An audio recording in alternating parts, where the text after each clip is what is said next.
سلام، من حمید جوان هستم و این دومین ویدیو من برای فصل اول دوره آموزش فارکس است. عنوان فصل اول آشنایی با پرایس اکشنه و توی ویدیو اول انواع کندل ها رو معرفی کردم و میخوام توی این ویدیو کمی راجع به بریک اوت ها، تست ها و بازگشت ها یا ریورسال ها صحبت کنم که 3 مبحث مهم و کاربردی هستن و شما هر روزه روی چارت به اشکال مختلفی باهاشون روبرو هستید. توی ویدیو قبل گفتم که یک کندل میتونه کندل روند باشه، یعنی قدرت خریدارها یا فروشنده ها داخل اون کندل زیاد باشه، یا نه کندل تریدینگ رنج باشه که نشون دهنده اینه که قدرت خریدارها و فروشنده ها در تعادله. نمودار روبروی شما هم به همین ترتیب یا دارای رونده یا مثل اینجا دارای روند نیست.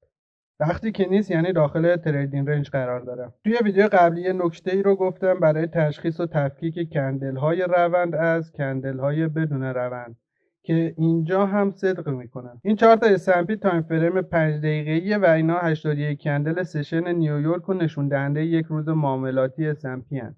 همه این 81 کندل فقط یک تک کندلی دیلی رو شکل دادن که تقریبا به این شکل میشه شکل. ببینید این خط اوپن روز جاریه و چون کلوز این روز از اوپنش پایین تره، پس این کندل یک کندل با بدنه نزولی هست. ببینید این اوپن کندل و این هم کلوز کندل.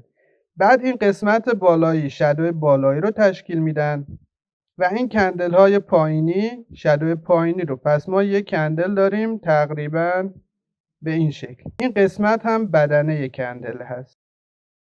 دوباره طبق اون خط راهنمایی که توی ویدیو اول گفتم، هر زمان که مجموع شادوهای بالا و پایین یک کندل از بدنه اون کندل بزرگتر باشه، اون یک کندل تریدینگ رنج یا دوجی هست. توی این کندل ببینید این شادوی بالایی کندل و این هم شادوی پایینی کندل. اگه این دوتا رو با هم جمع کنیم مجموعشون از بدنه کندل بزرگتر است. پس کل روز ما یک روز تریدینگ رنج یا دوجی بوده. ترند و تریدینگ رنج چرخه های اصلی بازارن. 80% مواقع قیمت توی تریدینگ رنج قرار داره. بریک اوت قوی ترین نوع رونده، اما خب معمولا هر چارت رو که شما نگاه کنید فقط 10% اون رو کندل های بریک اوت تشکیل دادن، یعنی قوی ترین نوع روند. ما بقیه کندل ها یا داخل تریدینگ رنج هستن یا داخل کانال. کانال هم نوع ضعیفتری از رونده، یعنی توی کانال همپوشانی کندل ها با هم بیشتره و پولبک ها شکل میگیرن و معمولا ابتدای کانال هم توی همون روز یا روز بعد تست میشه. پس میشه کانال رو در واقع شروع تریدینگ رنج هم در نظر بگیریم. اما بریک اوت چیه؟ طبق تعریف پرایس اکشن به کندل روندی بریک اوت گفته میشه که سقف کانال به اندازه یک پیپت توی فارکس یا یک تیک توی سهام بالاتر از کندل یا کندل های قبلی بره. همینطور برای بریک اوت نزولی ببینید باید کف کندل حداقل یک پیپت یا یک تیک توی سهام پایین تر از کف کندل قبلی خودش بره که بهش بگیم بریک اوت نزولی. اینجا داخل بریک اوت صعودی سقف این کندل بالاتر از حدوداً 8 کندل قبلی خودش رفته، پس هم میتونه کندل یا کندل های قبل از خودش رو قیمت پایانی یا کف و سقف اونا رو یک کندل بریک اوت بریک کنه. با این تعریف تقریبا همه ترند بارهای روی چارت بریک اوت و این درسته، اما فقط به طور معمول 10% کندل های روی یک چارت بریک اوت های موفق هستن، بریک اوت هایی که با فال ترو همراه میشن و منجر به میجر موو میشن یا منجر به تشکیل کانال میشن. ما بقیه بریک اوت ها فیل میشن، یعنی اکثر بریک اوت ها فیل میشن. بعضی جاها مثل این بریک اوت نزولی میبینیم که نه تنها منجر به روند نزولی نشده بلکه این سوینگ نزولی رو هم خاتمه داره. پس بعضی از بریک اوت ها باعث تموم شدن روند میشن. یک بریک اوت میتونه علاوه بر قیمت کندل قبل قیمت یا سطوح دیگه ای رو هم بشکنه، مثل سقف یا کف چندین کندل قبل از خودشو.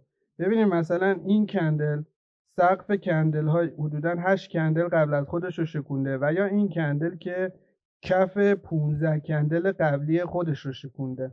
بریک اوت میتونه سقف یا کف سوینگ قبلی رو بشکنه، مثل این کندل. ببینید میخواسته سقف این سوینگ صعودی رو بشکنه و منجر به های بشه، اما بریکاوت فیل شده و قیمت از همینجا برگشته. مورد بعدی که کندل بریکاوت میتونه بشکنه مووینگ اوریجه و تقریبا هر بار که مووینگ اوریج رو میشکنه به همراهش ترن لاین رو هم میشکنه، مگر اینکه شما ترن لاین رو اصولی رسم نکرده باشی. ببینید مثل این کندل که دیگه چیزی برای شکوندن اینجا باقی نذاشته. این کندل هم سقف کندل قبلی خودش و هم چندین کندل قبلی رو شکونده، هم ترن لاین رو شکونده. اگه ترن لاین رو به این صورت رسم کنیم، هم ترن لاین رو شکونده، هم مووینگ اوریج رو شکونده. فقط خط کانال از گیرش در رفته که اونم به خاطر اینه که توی روند نزولی خط کانال پایین کندل ها قرار داره، وگرنه اونم میشکنه. این کندل هم یه کندل بریکاته، چون کف چندین کندل قبلی خودش رو شکونده، اما همونطور که میبینیم منجر به روند نشده و قیمت از همینجا ریورسال پیدا کرده. این سه تا کندل متوالی روند رو ببینید. توی ویدیو قبل گفتم که کندل روند میتونه بریکاوت باشه، میتونه اسپایک باشه، میتونه گپ یا کلایمکس باشه. وقتی که چند کندل روند به این شکل پشت سر هم میان، هم پوشانی کمی با هم دارن، پول بک ندارن یا ناچیزه، در اون صورت ما بهش میگیم اسپایک و میتونه یک اسپایک باشه و بایرها انتظار دارن که حداقل به اندازه طول اسپایک قیمت به سمت بالا حرکت کنه. دقیقا توی تارگت بایرها یا نزدیکی تارگتشون یک تریدینگ رنج باریکی شکل گرفته و این کندل خواسته تریدینگ رنج رو به سمت بالا بریک کنه، اما شکست خورده و قیمت برگشته. پس این فلگ صعودی تبدیل میشه به فاینال فلگ و توی این کندل است که این فلگ به سمت پایین شکسته میشه. پس این یک بریکاوت نزولی هستش. چرا؟ چون هم کف 15 کندل قبلی خودش رو شکونده و هم مووینگ اوریج رو. در ادامه قیمت وارد کانال شده. کانال گفتیم نوع ضعیفتری از رونده و ابتدای اون معمولا بعداً میاد و مثل اینجا تست میشه و میتونیم کانال رو در واقع شروع یک تریدینگ رنج در نظر بگیریم. و همونطور که میبینید کل روز هم توی یک تریدینگ رنج بزرگی قرار داره. خب اما تست چیه؟ گفتم که ویدیو امروز راجع به بریکاوت ها، تست ها و بازگشت هست. تست به این معنیه که بازار در حال برگشت به نقاطی از حمایت و مقاومت. در واقع بازار حرکتی نمیکنه مگه قصدش تست یه ساپورت یا رزिस्टنس باشه. این نقاط چه نقاطی میتونن باشن؟ میتونه ترن لاین باشه، خط کانال باشه، تارگت حرکت اندازه‌گیری شده، مووینگ اوریج، سقف یا کف سوینگ قبلی، همچنین سقف یک کندل ورودی صعودی یا کف یک کندل ورودی نزولی، سقف یک کندل سیگنال صعودی یا کف سیگنال نزولی، سقف، کف، اوپن و کلوز روز گذشته، همچنین سقف، کف، اوپن و قیمت پایانی هر سشن هم میتونه جزو نقاط حمایت و مقاومت ما باشه. برای مثال مارکت توی کندل اول اومده و ترن لاین رو تست کرده، توی کندل 2 شکونده و بعد دوباره توی کندل 3 اومده و یک بار دیگه اونو تست کرده. همینطور ترن لاین نزولی هم توی کندل 6 تست شده. خط کانال خطیه که تریدرها بعد از اینکه 2 تا ریورسال روی چارت میبینن شروع میکنن به رسم خط کانال. مثلا اینجا تریدرها 2 تا ریورسال نزولی داشتن، وقتی که اونا رو به هم وصل کنن و امتداد بدن یه خط کانال صعودی دارن. تریدرها انتظار دارن که وقتی قیمت برای تست خط میاد یک الگوی ریورسالی رو تشکیل بده که قابل معامله باشه. میبینیم که اینجا یه وج تاپ تشکیل شده. ببینید این گپ رانش اول صعودی، بعد داون، آپ، داون و آپ، 3 تا رانش نزولی، یک وج تاپ داریم اینجا. پس معامله‌گرا انتظار دارن که حداقل به صورت 10 کندل یا 2 لگ بازار به سمت پایین اصلاح بشه یا حرکت سایدوی یا افقی باشه. پس یک پیپ پایینتر از این کندل معامله‌گرا وارد فروش میشن و حداقل انتظارشون هم 2 لگ نزولی هستش. توی روند نزولی برعکس، یعنی تریدرها میان و ریورسال های صعودی رو به هم وصل میکنن و امتداد میدن. مثلا اینجا ما یک ریورسال داشتیم، اینجا 2 تا، تریدرها اونا رو به هم وصل میکنن و انتظار دارن که توی تست سوم از خط یک الگوی برگشتی قابل معامله داشته باشن. اینجا ما وج داشتیم، یعنی داون آپ و داون. اما چون این کانال یک کانال تنگ نزولی، در اصطلاح یک میکرو کانال نزولی بوده، برگشت ما برگشت ماینر بوده نه میجر. همچنین ما یک وجی داشتیم توی ابتدای حرکت. ببینید این وج رو عرض میکنم. ببینید داون آپ، داون آپ و داون. این وج به جای اینکه منجر به دو لگ حرکت صعودی یا افقی بشه، به سمت پایین شکسته شده.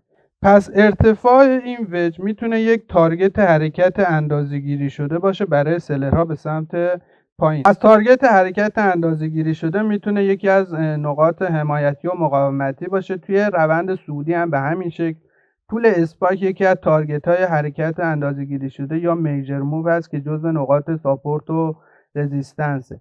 همچنین گفتیم قیمت اوپن هر سشن، سقف هر سشن. ببینید اینجا توی این روز، اینجا فعلا سقف روز بوده و میتونه یکی از نقاط مقاومتی باشه که میبینید قیمت چطور بهش رسیده و واکنش نشون داده و برگشته. همچنین سقف، کف، اوپن و کلوز روز گذشته هم میتونه یکی از نقاط حمایتی و مقاومتی باشه که اینجا میبینیم این قیمت کلوز روز گذشته بوده و بازار توی روز جاری بارها تستش کرده، شکسته، دوباره بهش برگشته، باز برگشته و در انتهای روز هم نزدیکی کلوز روز گذشته کلوز شده قیمت همین روز.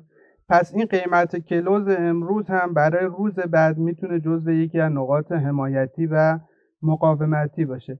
پس نقاط حمایتی و مقاومتی اینها بودن. گفتیم تست به معنی اینه که بازار در حال برگشت به این نواحیه. در واقع بازار حرکتی نمیکنه مگر قصدش تست یکی از این نقاط باشه. روز بعد بازار توی اولین کندل اوپن روز گذشته رو تست میکنه، موفق نمیشه بشکنه و بعد میره سقف دیروز رو تست میکنه. توی بریکات از سقف دیروز ناموفق میشه و این کندل ریورسال بار قدرتمند نزولی به وجود میاد دقیقاً توی سقف یک تریدینگ رنج بزرگ. ببینید این کندل هم یک ریورسال بار نزولیه.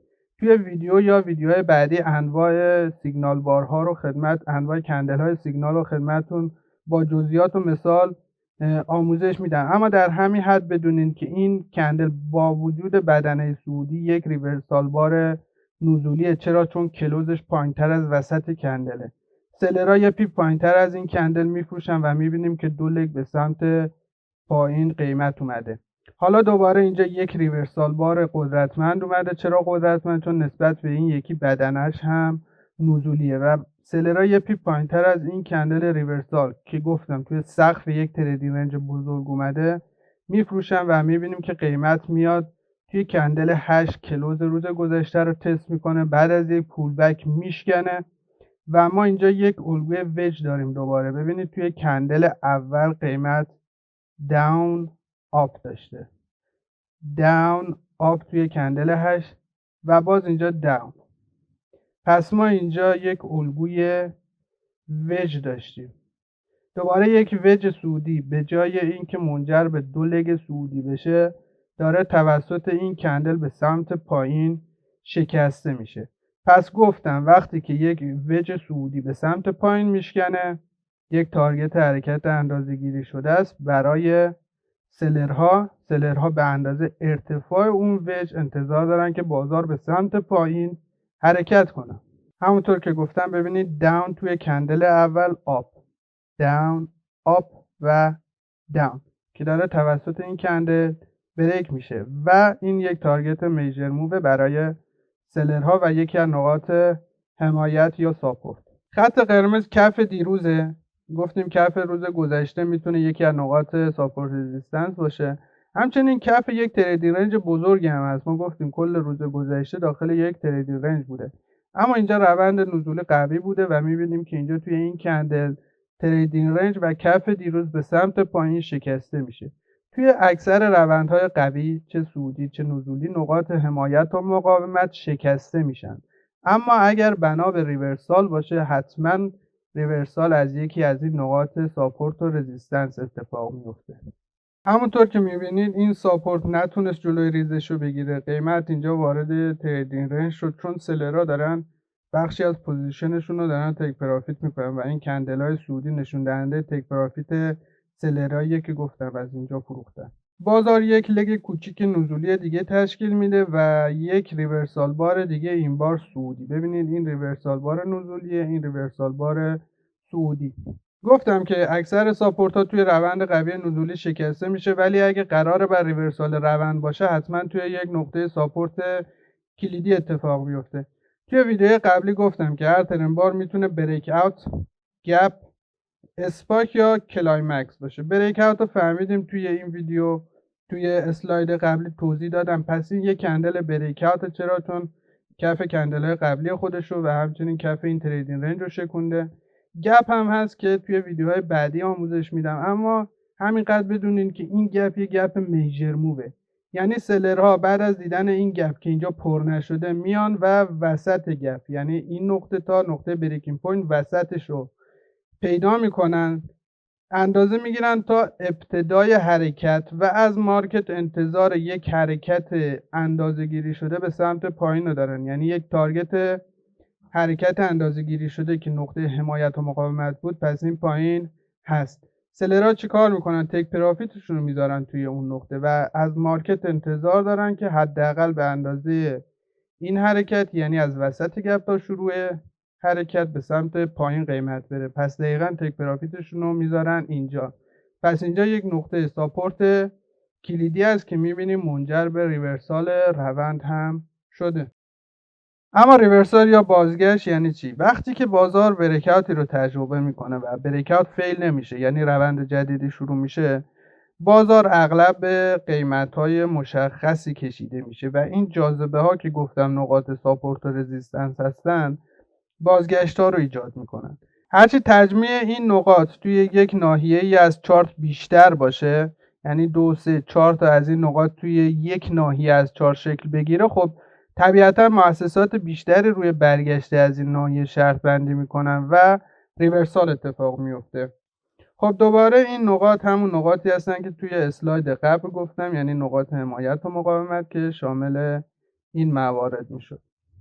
مثلا ترن لاین یکی از متداول ترین نقاطیه که هر روز منجر به برگشت قیمت میشه. منتها وقتی روند جدید شروع میشه شما باید مدام ترن لاین خودتون رو آپدیت کنید. رسم ترن لاین نمیتونه سلیقه‌ای باشه، شما باید همیشه ترن لاین اصولی رو رسم کنید. رسم ترن لاین اصولی هم بدین شکلی که شما فرق نمیکنه توی چه روندی باشین. اول باید قیمت رو پیدا کنید. قیمت الان اینجاست و همینطور به عقب برگردید. اولین کف و سقفی که دیدین مشخص میکنید و به عنوان سقف یک یا کف یک اسم گذاری میکنید. خب این قیمت فعلی بود. وقتی که به عقب برگردیم این لوئرهای رو میبینیم که منجر به یک لوئر لو شده، اما چون قاطی نکنین به این میگیم های یک و این لوئر لویی که منجر به شده میشه لو یک. خب بعد از پیدا کردن های یک میریم سمت چپ و بالا توی روند نزولی، سمت چپ و بالا، و اگه توی روند نزولی بودیم شما مجبور بودین که برین سمت چپ و پایین. اما خب اینجا روند نزولیه، میریم سمت چپ و بالا تا های بعدی رو پیدا کنیم که اینم های دوم ما. این میشه های 2 یا های 2 و این میشه لو 2. بعد از پیدا کردن هایوان و های 2 رو به هایوان رسم میکنیم و امتداد میدیم به شرطی که لو 2 بزرگتر از لو 1 باشه. یعنی این لو باید بزرگتر یا از نظر قیمتی بالاتر از لو 1 باشه که این شرط اینجا برقراره. اینجا لو 2 بزرگتر از لو 1، پس ما میتونیم ترند لاینمون و ترند لاین نزولیمون رو بدین شکل رسم کنیم. میبینیم که ترند لاین ما منجر به ریورسال روند شد و الان اینجا سقف و کفای جدیدی داریم. دوباره باید ترند لاینمون رو آپدیت کنیم. میام چیکار میکنیم؟ دوباره مثل مرحله قبل روند فعلی رو پیدا میکنیم، میریم عقب تا های و کف جدید رو پیدا کنیم. گفتیم اینجا روند نزولیه، این میشه های یک ما، یک لوئرهای جدید، آخرین لوئرهای در واقع که منجر به این لوئر لو شده و اینم میگیریم لو 1. روند نزولیه، میریم سمت چپ بالا تا های بعدی رو پیدا کنیم. این قبلا های 1 بود، الان میشه های 2 ما. و لوی هم که این های منجر به شده میشه لو 2 ما. بعد از پیدا کردن های 1 و های 2، های 2 رو به های 1 وصل میکنیم و امتداد میدیم به شرطی که گفتیم توی روند نزولی باید لو 2 بزرگتر از لو 1 باشه. این لو پایینه و این لو بالاتره، پس این لو 2 بزرگتر از این هست. پس این شرط توی این هم برقراره و ما میتونیم ترن لاینمون رو بدین شکل رسم کنیم. ترن لاین قبلی از بین میره و ما ترن لاین آپدیت شده داریم. دوباره به همیشه وقتی که یه سقف و کف جدید تشکیل شد، این ترن لاین ما منسوخ میشه، از بین میره. دوباره شروع میکنیم به رسم های 2 های 1. ببینید دوباره این قیمت میره میبر، این اولین سقف، این لویش میشه لو 1، یه های 1. میریم سمت چپ و بالا، دوباره این میشه های 2 ما و این هم لویش یعنی میشه لو 2 ما. به طور کلی باید این های 1 منجر به یک لویر لو بشه، یعنی یک روند، یک هایر لو میجر باشه، یعنی اصلی باشه، با بریک اوت بره و کف جدید بزنه. اگه کفش ماینر باشه اینجا لو 2 بزرگتر از لو 1 نمیشه، لو 1 بزرگتر میشه. یعنی تصور کنید که این ماینر باشه، یعنی نیاد منجر به کف جدید نشه، در این صورت لو 2 بزرگتر از لو 1 نیست بلکه کوچیکتره، اون شرط برقرار نیست و ما نمیتونیم ترن لاین رو بکشیم. اما اینجا میبینیم که دوباره لو 2 بزرگتر از لو 1 هست، پس این شرط همچنان برقراره. گفتیم ترن لاین قبلی از بین میره و ما یک ترن لاین جدید داریم بدین شکل. در کل هرچی قیمت پایینتر میره و کف و سقف‌های جدید میزنه، شما هم باید ترن لاینتون رو آپدیت کنید، چون فقط در این صورته که شما ترن لاین اخیر رو رسم شده دارین و زودتر از بقیه متوجه شکستن قیمت یا ریورسال ها میشین. خب طبق تعریف هر وقت که بازار شکستی رو تجربه میکنه و حرکتی رو شروع میکنه، مثلا اینجا یک سوینگ نزولی رو شروع کرده، قیمت به ناحیه‌های مشخصی کشیده میشه که اغلب این نقاط ریورسال ها رو ایجاد میکنن. این نقطه کف سوینگ قبلیه که گفتم یکی از نقاط حمایت و مقاومته، پس ما اینجا یک نقطه ساپورتی داریم. تو اسلاید قبل گفتم که اینجا یک وج داریم، داون آپ و داون، که این وج به سمت پایین شکسته و یک تارگت حرکت اندازه‌گیری شده برای سلرها. پس یک تارگت حرکت اندازه‌گیری شده که نقطه حمایت مقاومت هم اینجا هست علاوه بر کف سوینگ قبلی. همچنین توجه کنید اینجا توی یک ساعت اول باز شدن بازار همپوشانی کندل ها با هم زیاد بوده و یک تریدینگ رنج کوچیکی رو شکل داده. این تریدینگ رنج به سمت پایین شکسته شده و گفتم ارتفاع تریدینگ رنجی که شکسته میشه از هر طرف به سمت اینجا به سمت پایین میتونه تارگت یک حرکت اندازه‌گیری شده باشه. پس تا الان اینجا تجمیع 3 تا نقطه ساپورت و رزیستنس داشتیم. یکیش این تریدینگ رنج حرکت اندازه‌گیری شده، تارگت حرکت اندازه‌گیری شده این تریدینگ رنج، وجی که به سمت پایین شکسته شده بود و کف سوینگ قبلی. همچنین ببینید اگه ترن لاین رو خط کانال رو که رسم کردیم امتداد میدادیم دقیقاً میرسید به این نقطه. پس این نقطه یک خط کانال هم هست، اینجا یه خط کانال، ناحیه خط کاناله که اونم جزو نقاط حمایت و مقاومت. نمیدونم تا الان چند تا شد، بکنم 4 تا شد. تازه ما کندل های گذشته، همه کندل های گذشته و کانتکست رو نداریم و شاید از اونجا هم بتونیم نقاط بیشتری رو برای ساپورت و رزिस्टنس پیدا کنیم. مثلا کف این کندل میتونه کف روز گذشته باشه یا هر نقطه ساپورت و رزिस्टنس دیگه. حالا ما به هر حال تجمیع 4 تا از این نقاط جاذبه رو توی یک ناحیه‌ای از چارت دیدیم. خط کانال، 2 تا تارگت حرکت اندازه‌گیری شده و کف سوینگ قبلی. گفتم وقتی چند تا از این جاذبه ها توی یک ناحیه‌ای از چارت تجمیع میشن، خب طبیعتا مؤسسات بیشتری روی برگشت از این نقاط شرط بندی میکنن و ریورسال ها اتفاق میفته. این دقیقاً کف سوینگ قبلیه که میبینیم دقیقاً افتاده روی این تارگت حرکت اندازه‌گیری شده ما اینجا همچنین یک الگوی IOI داریم که توی بخش ویدیو سیگنال بارها بهش میرسیم. این یک سیگنال بار برگشتیه. ببینید این کندل داخل این کندل، اینساید این کندل اوتساید بار خارجیه و این کندل اینساید بار این کندله. این یکی از سیگنال بارهای بازگشتیه. مثلا شرکت های های فرکانسی تریدینگ یا HFT که ما اصطلاحاً بهشون انستیتوشن ها یا مؤسسات هم میگیم، یا همچنین بانک ها، چرا خب باید اینجاها بخرن اگه بخوام بایر باشن؟ وقتی که چنین نقاط مهمی اینجا تجمیع شدن، خب اونا هم مطمئن هستن که قیمت به این سطح میرسه. گفتم وقتی که تجمع اونجا بیشتر باشه، مؤسسات بیشتری، انستیتوشن های بیشتری روی برگشت قیمت از اون ناحیه شرط بندی میکنن و طبیعتا ریورسال اونجا اتفاق میفته. فرض کنید شما یه بانک میخواد بخره، خب وقتی که به این سطوح میرسه خریدش رو انجام نمیده، چون میتونه از یه قیمت پایینتر و بهتری بخره. صبر میکنن تا قیمت به اونجا برسه. همین صبر کردن خریدارها، گفتیم مؤسسات تقریبا 90% حجم بازار رو تشکیل میدن. وقتی که اونا نخرن، بازار از خریدار خالی میشه. این کندل بزرگ که اگزاشین گپ یا گپ خستگیه، در واقع بر اثر خالی بودن بازار از خریدار، یک خلأ خریدی اینجا هست. گفتم مؤسسات اگه بخوام بخرن صبر میکنن تا قیمت به اینجا برسه، چون که میخوان از قیمت ارزونتری بخره. پس اینجا ما یک خلأ خرید داریم و این باعث میشه که این کندل کش بیاد و اصطلاحاً اگزاشین گپ یا گپ خستگی باشه. ما به این کندل سل کلایمکس میگیم. چرا؟ چون بر اثر خلأ خرید به وجود اومده، نه قدرت سلرها. اینجا چون بازار خالی از خریدار بوده، این کندل کش اومده به سمت این نقطه حمایتی. پس این یه سل کلایمکسه. این بزرگترین کندل روند نزولی اخیر بوده که بیش از 15 کندل طول کشیده. پس گفتم این یه کندل سل کلایمکس است.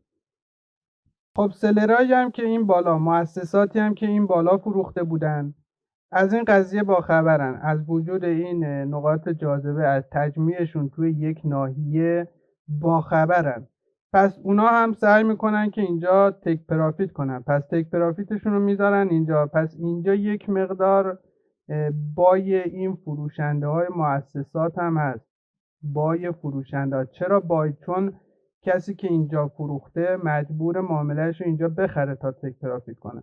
پس اینجا محل تجمیع یک مقدار بای حاصل تک پرافیت مؤسساتی که این بالا فروختن هم هست و همچنین بای خریدارای قدرتمند، خریدارای مؤسسه‌ای که این تجمیع رو اینجا دیدن و روی این ناحیه شرط بندی کردن که ریورسال اتفاق بیفته. ببینید توی این کندل کلایمکس که به این ناحیه رسیده، سری قیمت برگشته و تازه کندل بعدی که گفتم اینساید باره، حتی یک تیک هم پایینتر از کلوز کندل قبلی خودش نرفته و به محض باز شدن صعودی بوده و نزدیک سقف خودش بسته شده. این یعنی چی؟ این یعنی این که خریدارا منتظر بودن به اینجا برسه، سلرها هم منتظر بودن به اینجا برسه. به محض رسیدن تک پرافیت کردن سلرها و بایرها خریدن. برای همینه که این کندل حتی یک تیک هم پایینتر از این کندل نیومده و اصطلاحاً یک اینساید باره. ببینید اینجا ما یک الگوی اینساید اوتساید اینساید بار داریم. این کندل داخل این کندل اوتساید بار یا خارجیه و این اینساید بار هم داخل اینه. پس میشه این اوتساید اینساید، اینساید اوتساید اینساید بار که یک کندل سیگنال یا مجموعه کندل سیگنال بازگشتی هستن که گفتم دوباره توی ویدیو مربوط به ریورسال بارها یا کندل های سیگنال بهشون میرسیم. همچنین گفتیم اینجا سوینگ قبلی هم هست، کف سوینگ قبلی، و این اینساید بار یه دابل تاپی رو تشکیل داده با این کندل. پس ما اینجا انواع مختلف نقاط حمایتی داشتیم و الگوهای برگشتی هم همچنین. برای مثال این دابل باتم، این کندل که گفتیم اینساید اوتساید اینساید باره و جزو سیگنال های برگشتی دابل باتم دوباره. همچنین این کندل یه سل کلایمکس بود و همچنین وج هم داشتیم. ببینید داون آپ داون آپ داون، این وج قبلیه، دوباره داون آپ داون آپ و داون، یعنی وج های تو در تو هم داریم و اصطلاحاً وج باتم داریم. تمام این نکاتی که گفتم از قبیل تک پرافیت سلرها، خرید مؤسسات، باعث میشه که گفتم این کندل اینجا شتاب بیشتری پیدا کنه. بعد از این سایت بار میبینید که بایرها خریدن و این کندل اسپایکی به وجود اومده که هم ترند لاین و هم مووینگ اوریج رو شکسته. خب دوباره گفتیم وقتی که بازار شکستی رو تجربه میکنه، بریک اوت انجام میده و حرکتش رو شروع میکنه، قیمت معمولا به نقاط مشخصی کشیده میشه که این جاذبه ها بازگشت ها رو ایجاد میکنن. باز دوباره اگه تجمیع این نقاط توی یک ناحیه بیشتر باشه، خب باز دوباره مؤسسات بیشتری روی برگشت از اون ناحیه شرط بندی میکنن و ریورسال هم از اونجا اتفاق میفته. ما گفتیم سقف روز سقف هر سشن، ببینید تا این زمانی که از این سشن گذشته سقفش اینجاست، کفش اینجاست، این های روزه و یکی از نقاط مقاومته. پس این های روز. ما همچنین اوپن روز هم اینجا میتونه یکی از نقاطی باشه که قیمت بتونه بهش برسه، تست کنه. همچنین خط ابتدای کانال، اینجا ما یک کانال نزولی داشتیم، گفتم ابتدای هر کانالی توی اون روز یا روز بعد تست میشه و اصطلاحاً کانال میتونه شروع یک تریدینگ رنجی هم باشه. گفتیم بریک اوت قوی ترین نوع رونده، کانال نوع ضعیف تریه که معمولا ابتداش تست میشه و در واقع شروع یک تریدینگ رنج هستش. حرکت میجر موو یا تارگت حرکت اندازه‌گیری شده یکی دیگه از نقاط حمایتی و مقاومتی بود و اینجا میبینیم که تارگت حرکت اندازه‌گیری شده به اندازه ارتفاع این اسپایک دقیقاً میفته توی سقف روز جاری. سقف سوینگ قبلی هم یکی از نقاط حمایتی. پس ما اینجا 3 تا داریم، 3 تا نقاط مقاومتی که توی یک ناحیه از چارت افتادن. خب پس طبیعتا مؤسسات بیشتری روی برگشت قیمت از این ناحیه شرط بندی میکنن و احتمال داره که ریورسال از اینجا صورت بگیره. این شادو بلند دوباره نتیجه گفتم تک پرافیت بایراست. ببینیم بایرای قوی، بایرای مؤسسه‌ای که اینجا خریدن، برای اینکه تک پرافیت کنن باید معاملات بای خودشون رو بفروشن که بتونن تک پرافیت کنن. پس اینجا یه تعداد سلی هست حاصل کار تک پرافیت این بایرهای قدرتمند. یه تعداد سل مؤسسه‌ای، اینستیتوشن ها، بانک ها و تریدرهای حرفه‌ای هستن که احتمال دارن که قیمت از اینجا برگرده. پس ما اینجا دقیقاً جاییه که مؤسسات هم بایراش هم سلراش دارن میفروشن. گفتم بایرها میفروشن که تک پرافیت کنن، سلرها هم دارن میفروشن دیگه طبیعتا. خب وقتی که هم بایرها هم سلرها دارن میفروشن، خب قیمت مشخصه که ریورسال پیدا میکنه. ما اینجا همچنین یک تریدینگ رنجی هم داشتیم که یک فلگ سعودی بوده و وقتی که بریک اوت از بالای این فلگ فیل میشه، فلگی که به شکل یک مثلث بوده، ببینید داون آپ داون آپ و داون، این فلگ تبدیل به فاینال فلگ سعودی میشه و قیمت از همینجا برمیگرده. گفتیم این یک ریورسال بار نزولیه. نتیجه 2 لگ اصلاح نزولی به این شکل. ببینید لگ 1 پول بک، لگ 2 که لگ 2 به فرم کانال بوده، ببینید کانال تنگ نزولی که بعد دوباره ابتدای کانال اومده و توی چند کندل آخر روز تست شده و بعد قیمت رفته و نزدیک کلوز روز گذشته بسته شده. پس کل روز یک تریدینگ رنج یا اصطلاحاً تریدینگ رنج دی بوده. اما روز بعد یک روز از ابتدا نزولی یا اصطلاح پرایس اکشنی بیر ترند فرام د اوپن بوده، یعنی یک ریورسال نزولی شکل گرفته و کل روز یک روند نزولی بوده. ببینیم گفتیم این کندل یک فیل بریک اوت هست از بالای تریدینگ رنج، از بالای سقف دیروز و قیمت به سمت پایین اومده. تست ها رو هم گفتیم، دوباره اینجا گفتیم یک وج داون آپ و داون که این وج به سمت پایین شکسته شده. همچنین این تریدینگ رنج هم به سمت پایین شکسته شده توسط این کندل های بریک اوت.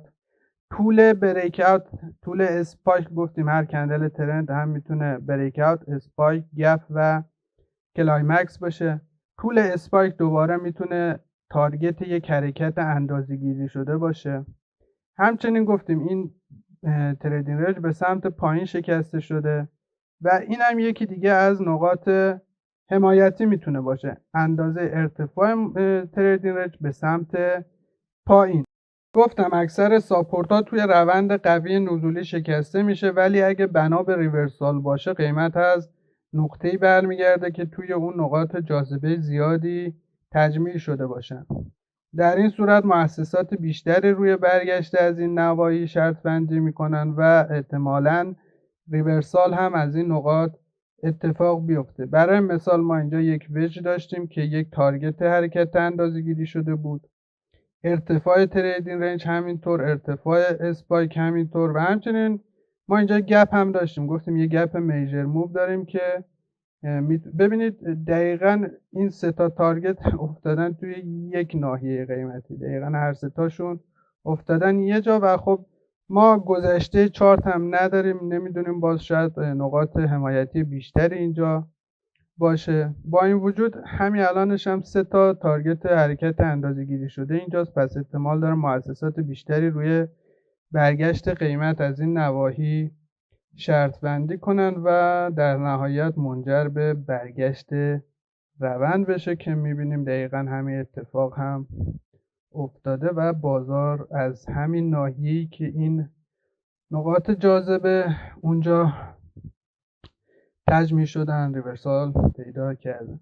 خب ویدیو دوم هم اینجا تموم میشه. توی این ویدیو راجع به بریکاوت ها، تست ها و ریورسال ها یا بازگشت ها توضیحاتی دادم. امیدوارم مفید بوده باشه. تا ویدیو بعدی مراقب سرمایه‌هاتون باشه، مراقب خودتونم باشین و شبتون بخیر.